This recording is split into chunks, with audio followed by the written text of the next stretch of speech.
ఈ నెల 22వ తారీఖున కశ్మీర్ లోయలో పహల్గాం ప్రాంతంలో టెర్రరిస్టులు అటాక్ చేసి అమాయక యాత్రికులు టూరిస్టులని 28 మందిని పుట్టబెట్టుకొని అనేక మందిని గాయపరిచిన టెర్రరిస్టులు వాటిని అంతం చేయాలని ప్రధానమంత్రి నరేంద్ర మోడీ గారిని మేము వేడుకుంటా ఉన్నాం. ముఖ్యంగా రాక్షస చర్య ఏదైతే వాళ్ళు అటాక్ చేసిండ్రో అమాయకుల పైన, అది రాక్షస చర్య, అది ఒక దుష్ట చర్య. దాన్ని తీవ్రంగా ఖండిస్తా ఉన్నాం. భవిష్యత్తులో ఆల్రెడీ నిన్న ప్రధానమంత్రి నరేంద్ర మోడీ గారు వారి టూర్ ని క్యాన్సిల్ చేసుకొని వచ్చి అద్భుతమైన నిర్ణయాలు తీసుకున్నారు. వారికి మేము ధన్యవాదాలు చెప్పుకుంటా ఉన్నాం. సింధు నది పరివాహకము ఇక నుండి పాకిస్తాన్ లో ప్రవేశించదు.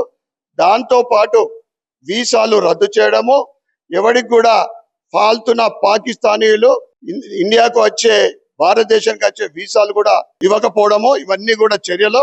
రాబోయే రోజులలో ఇంతకు ముందు ఏదైతే ఈట్ కా జవాబ్ పత్తర్ సే అన్నట్లు గతంలో ఇచ్చిన మోడీ ప్రభుత్వము ఈసారి కూడా కనీవిని ఎరగని రీతిలో కూకటి వేళ్లతోటి పిక్లించే విధంగా రాబోయే రోజులలో ఎటువంటి సాహసం చేయకుండా అటువంటి అటాకింగ్, అటువంటి చర్య టెర్రరిస్టుల మీద తీసుకుంటుందని మేము తెలియజేస్తా ఉన్నాం. ఇది ఎట్లుందంటే జై పాలస్తీనా జై పాకిస్తాన్ అయిన కొడుకులు వాళ్ళని కూడా వేరే పడుతుంది. వాళ్ళకు కూడా హెచ్చరిస్తా ఉన్నాం, మీకు భారతదేశంలో ఉండాలంటే, భారతదేశం తిండి తింటున్నారు, నీళ్లు తాగుతున్నారు, దేశ వ్యతిరేక శక్తుల్ని కూడా జాగ్రత్తగా మీరు మీ విధానం మార్చుకోకుంటే మీకు కూడా తగిన శాస్తి జరుగుతుందని తెలియజేస్తా ఉన్నాం.